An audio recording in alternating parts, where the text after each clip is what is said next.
Uma pesquisa recente mostrou que cerca de 7 em cada 10 pessoas diagnosticadas com depressão ou ansiedade são mulheres. Esse dado acende um alerta importante sobre a saúde feminina e sobre como fatores hormonais, emocionais e sociais podem impactar diretamente a saúde da mulher.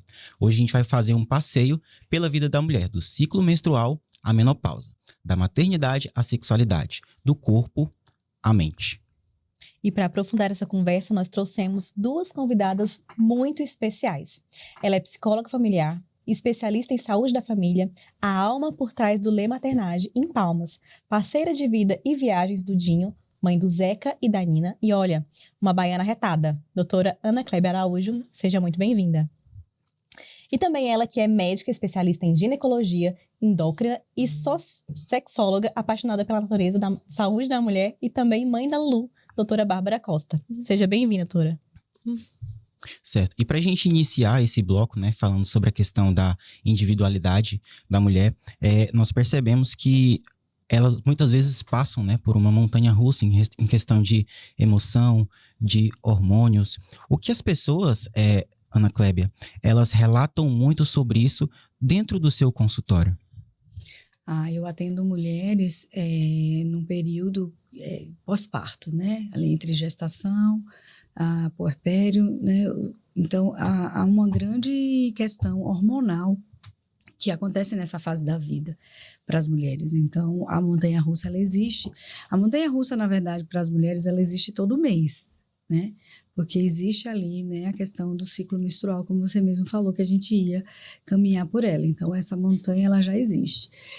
Só que é uma montanha-russa, digamos, curta, pequena, né? Durante o período pós-parto, ela é uma montanha-russa bem alta, né? Bem abrupta. Então, depois do parto, enfim. Então, há uma questão aí hormonal que nos coloca nessas condições, né?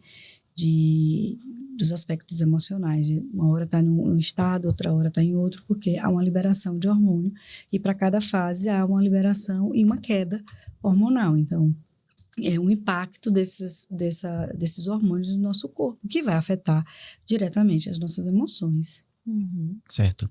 E até adentrando um pouco mais nesse assunto, né, digamos assim, dessa montanha-russa de emoções, o que acontece, de fato, quando a mulher ela não consegue entender isso? O que isso, de fato, influencia na vida de uma mulher? Que quando ela entende, né? O que diferencia de uma mulher que ela entende sobre isso e de uma outra que não entende, de uma maneira, assim, geral na vida dela? Acho que a gente eleva o nível de consciência, né? E de cuidado. Então, uma mulher que consegue compreender esse estado gravídico puerperal, as oscilações hormonais, né, o ambiente dela, a rede de apoio, também está ciente, ela passa a ser cuidada, né, e não apontada como alguém que está em desequilíbrio. E aí as coisas tendem a melhorar. Então, eu acho que é mais nesse sentido.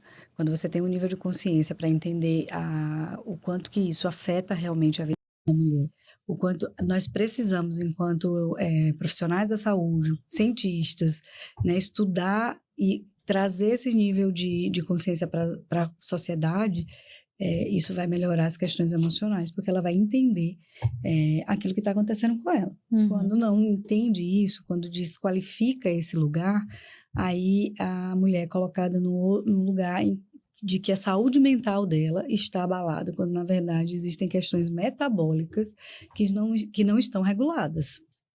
Acho que é importante falar também no sentido de quem está por perto entender isso, né? Não só a mulher em si, mas a sociedade como um todo entender isso, principalmente quem está ali, familiares, o marido, principalmente, né, o parceiro, entender isso para conseguir dar esse apoio, essa rede de apoio, né? Com certeza, né? É o contorno que é necessário para a mulher em vários períodos, né? Não só esse, mas esse é o que eu tenho mais contato, apesar de estar hoje também vivenciando uma outra fase da vida em que a gente vai descobrindo que é muito próximo, né? Em termos hormonais, metabólicos, as necessidades que a gente vai tendo de apoio, né? Em todas as fases da vida da mulher. Mas existem algumas que elas são mais delicadas. Com certeza. E assim, hoje em dia a gente vive também, já mudando um pouquinho de assunto, a gente vive uma pressão estética muito grande. Questão de dietas restritivas, a busca por um corpo perfeito. E do ponto de vista da saúde e do ponto de vista emocional também. Qual que é o impacto dessa comparação constante? Isso de fato é cultural, né? A gente vem há séculos tendo... Aí a gente já entra numa questão realmente de categorizar o que é ser mulher, né? O que é ser mulher, porque para ser mulher precisa estar dentro de um padrão, né? Dentro de um valor estabelecido socialmente, e isso impacta, né? Quer dizer, o nosso corpo, ele é complexo, inclusive, falar de corpo no sentido feminino. Porque ele é um corpo que é objetificado, é um corpo que é qualificado, né? É um corpo que está dentro as prateleiras, né? Então, é complexo mesmo. Então, não é um assunto delicado, inclusive, para a gente tratar, porque, de fato, se for para a gente conversar aqui abertamente, né? É difícil, porque há um padrão colocado socialmente, né, em que as mulheres precisam seguir. E quando elas não seguem aquele padrão, elas estão fora. E há um adoecimento. Quando, na verdade, não há uma liberdade da mulher usar, exercer a sua feminilidade, o seu corpo. Né? Então, isso é uma castração, isso é um corte para as mulheres, né? Porque existe um lugar e quem determina esse padrão? Os homens, a sociedade que é ditada pelos masculinos. Então, de quem é? Gera sofrimento, sim, gera sofrimento, porque a gente não consegue nem compreender o próprio corpo, né? Sim, com certeza. É uma pressão, talvez muito maior agora na nossa era, levando em consideração as redes sociais também. Tudo é muito exposto, né? Então, talvez algo que a mulher via alguém ali longe na televisão, hoje ela vê o tempo inteiro nas redes sociais. Então, talvez esse impacto hoje pra gente seja até maior. Sempre teve os impactos, né? Mas, e aí, para cada geração, para cada época, os impactos são diferentes. Eu digo que há um adoecimento para cada geração, né? Porque se a gente for pensar nos séculos passados, aqueles espartilhos usados para as mulheres, aquilo não devia ser fácil, não. Né? Então, assim, sempre teve um padrão ditado de beleza, mas, com certeza, as redes sociais, ela traz aí uma outra perspectiva, né, cultural, é o século XXI, né, acontecendo. Entendo. Falando até um pouquinho agora na questão biológica, né, doutora Bárbara, como que os hormônios, eles podem afetar diretamente o humor, a energia e a vitalidade da mulher no seu dia a dia? Então, como a Ana falou, né? Nós mulheres, a gente é cíclica. Então, nossos hormônios, eles variam em algumas fases da vida. Então, adolescência, transição da menopausa, gestação e puerpério, mas a gente também tem uma variação hormonal natural, que eu falo que é fisiológica. O certo para o nosso corpo são os nossos hormônios variarem. Então, a gente pensar no ciclo menstrual de uma mulher que não usa nenhuma medicação que possa bloquear o ciclo, né? Que está tendo ciclos regulares, a gente já começa com uma variação, né? Então, essa primeira fase do ciclo que a gente fala, que é entre o primeiro dia da menstruação até a ovulação, a gente produz mais estrogênio. Então, geralmente é uma fase que a gente está mais animada, mais disposta, querendo novos desafios. Eu falo assim, é a hora que a gente quer mudar a ficha na academia, porque parece que a gente vai conquistar o mundo, né? Nossa pele, eu falo assim, não, hoje eu nem preciso sair de maquiagem, porque minha pele tá linda e maravilhosa, meu cabelo tá brilhando, fica tudo muito perfeito. Na ovulação, a gente ainda tem um pico hormonal, que para algumas mulheres significa um aumento também da libido durante o período fértil. Já na segunda fase, que é entre a ovulação e o início do próximo ciclo menstrual, a gente tem um predomínio da produção da progesterona.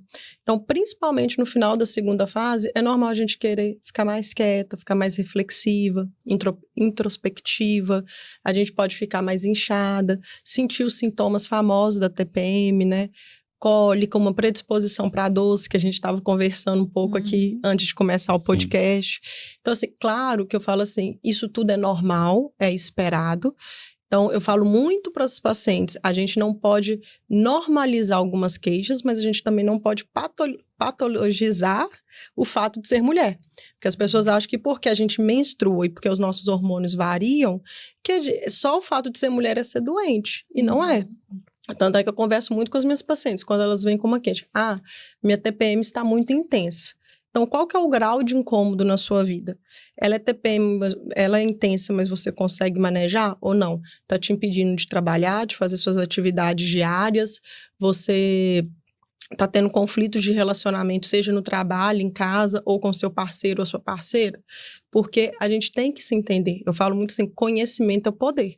Se você conhece o seu ciclo, você sabe o que é normal para você, consequentemente, você também vai achar o que não é, o que deve ser tratado, o que deve ser aliviado, não necessariamente por uma medicação, mas às vezes uma mudança de hábito de vida, né? E aí, Bárbara, você falando, né, Uhum. o quanto que o estrogênio, né, tá no nosso corpo, e é o dia que você colocando para querer malhar e tudo mais. Na gestação, a gente percebe exatamente isso, né? Às vezes as mulheres que têm ali um transtorno, que têm uma dificuldade, né, elas engravidam. E aí, pronto, tá tudo lindo, tá tudo maravilhoso, né? Claro que não acontece da mesma forma para todo mundo, mas o excesso de estrogênio dentro do corpo da mulher, quando ela tá grávida, é o ápice. Exatamente. Tanto é que tem mulher que fala assim, minha libido aumentou durante a gravidez, porque às vezes é um mito, né? Que a gestante, ela não tem sexualidade. Sim. A partir do momento que ela engravidou, a mulher vira mãe. Ela não é mais nada para a sociedade, né? Santa, né? Às vezes nem o nome mais ela tem. Ela não é mais Ana Klebe, ela não é mais Bárbara, ela é a mãezinha.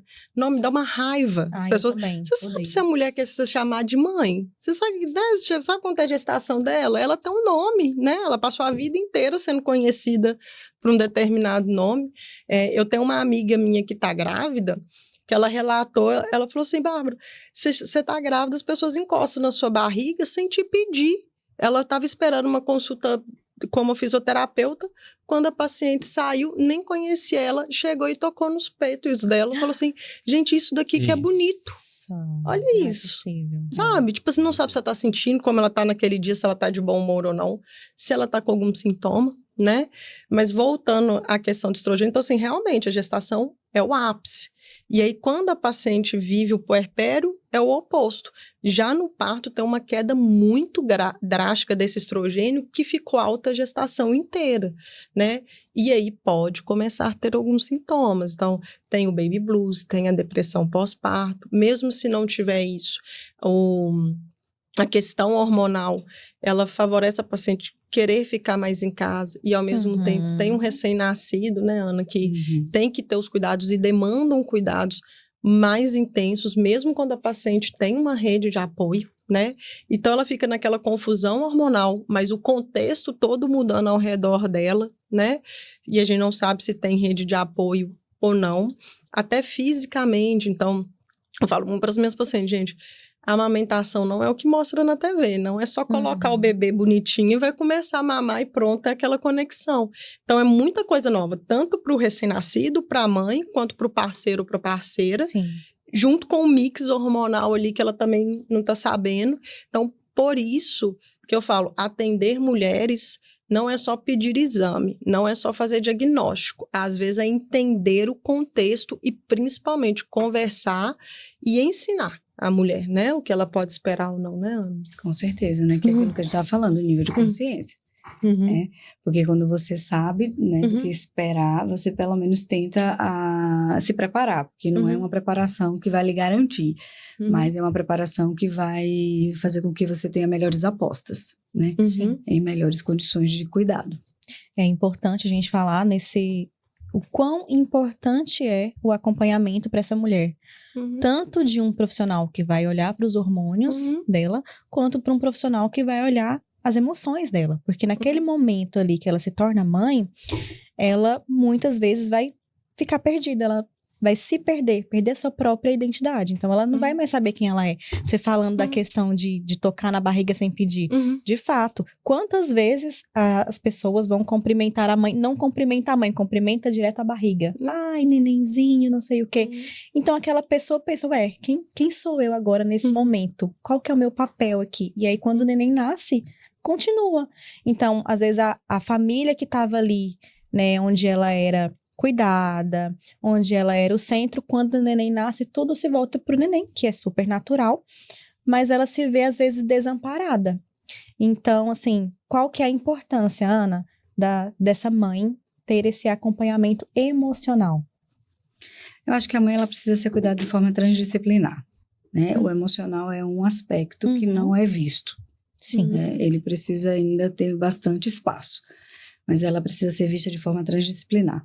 Ela fisicamente, socialmente, culturalmente, a gente precisa entender em que século nós estamos, quais as demandas que uma mulher mãe deve ocupar, né? Aquilo que ela já pode superar, porque senão vira sofrimento, culpa, adoecimento de coisas que, por exemplo, escuto muitas mães falando, né? Não, eu me sinto culpada porque eu fui na academia. Eu me sinto culpada porque eu fui trabalhar, né? Então, como assim você está fazendo algo de errado? Então, entender a própria cultura, o século, em que momento nós estamos, isso tudo vai influenciar, impactar as nossas decisões, né?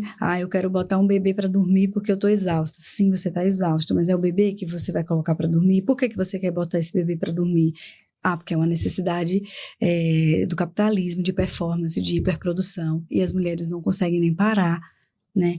Nesse momento de 1 mês, 2 meses, 15 dias, né? Após o parto. Então, é muito importante o apoio contínuo e completo, né, para que essa mulher possa ter espaço de fala, ter espaço de cuidado, né, ter espaço de troca, e inclusive a gente também poder educar, eu digo que é educar mesmo, né, educar a sociedade, educar os parceiros, né, educar as pessoas que estão em volta, porque há uma exigência sobre a maternidade cultural que não necessariamente ela é real, né? Sim.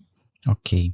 Aproveitando até essa oportunidade de adentrar mesmo o papel do homem em relação à mulher, seja em todas as fases, e até mesmo como nós estamos falando aqui sobre hormônios e essa questão psicológica, até para você, homem, que está vendo esse corte aqui, e de uma maneira ampla, vocês podem responder. Nessa questão do que a mulher ela passa com tudo isso, o que ela espera que o homem faça para que consiga auxiliar ela a passar por todas essas fases? Ela espera que ele faça algo, né? Porque a maioria deles espera que a gente diga a eles o que fazer. Isso é importante. Sim.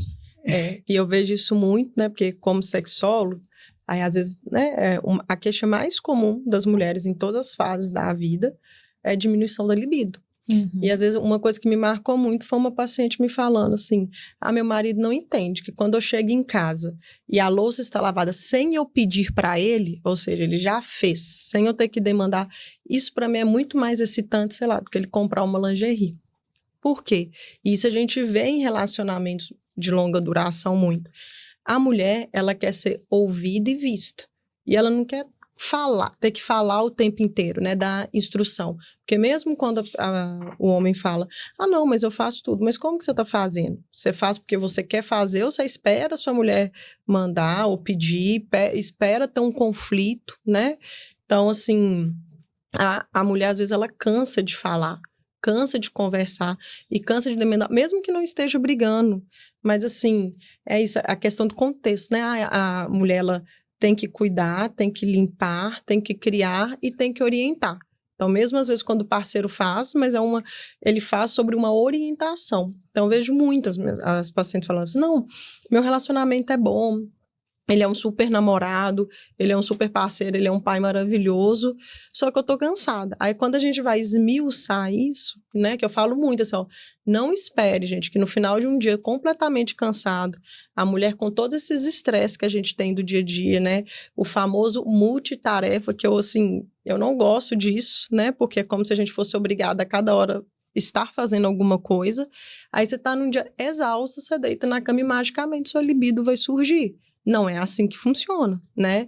E aí, quando chega em casa, o que muitos pacientes falam não, mas aí eu tenho que arrumar a casa, eu tenho que ver se meu marido marcou a consulta dele no médico, eu tenho que ver se ele pagou as contas.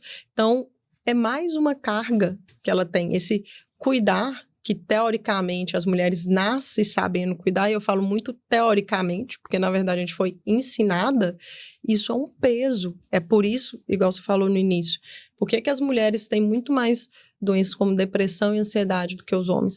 Porque as nossas demandas são muito grandes e a gente foi ensinado a cuidar e não reclamar. Então, a gente guarda muita coisa.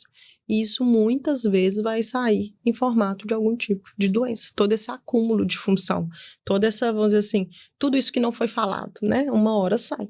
Sim, isso é muito cultural, realmente, porque é uma coisa construída, né?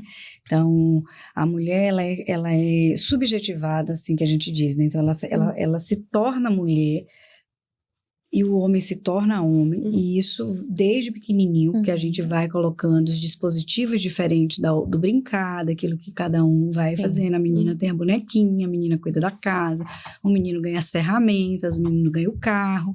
Então, o homem está dentro de uma lógica, a mulher está dentro de outra. Então, a mulher ela vai ser colocada nesse lugar de saber cuidar.